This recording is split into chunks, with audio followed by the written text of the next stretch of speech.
Okay, so I got the hydraulic drive motor out of my axle. I got the axle retaining clip back in because I was changing out that axle seal. So I put that back in. I pulled the motor out.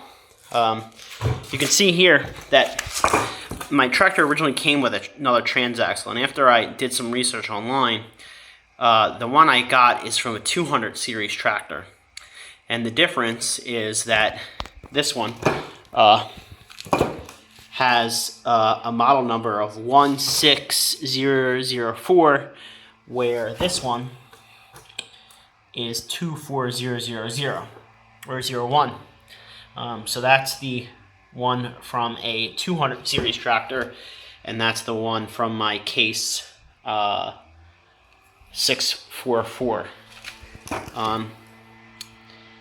I'm a little concerned that this here, see here it says 79, and I don't know what that decoded means, but from every example I saw online, that was a year on eBay of the tractor they parted it out from.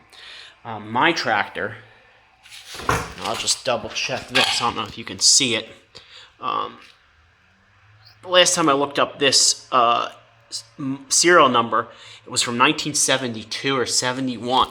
So I'm wondering if someone did replace this drive motor at some point, and it's not my problem, or my pumps also needs to be changed out. But regardless, I want to stick a working pump in here. They're relatively cheap, a little over $100 shipped.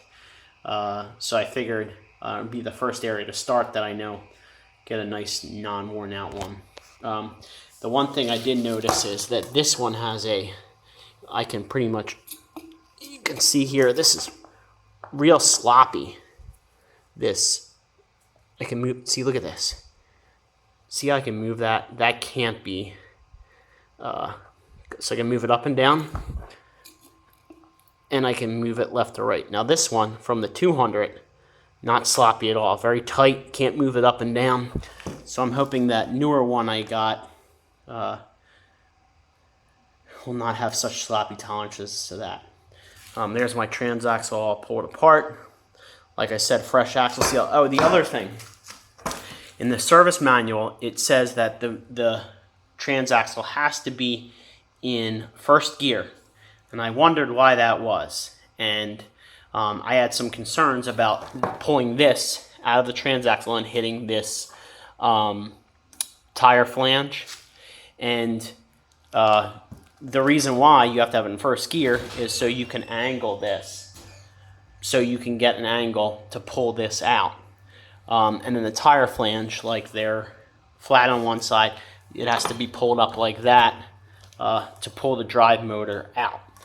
So that's the reason why the service manual tells you to have it in first gear when you pull the hydraulic drive, so you can angle it and pull it out.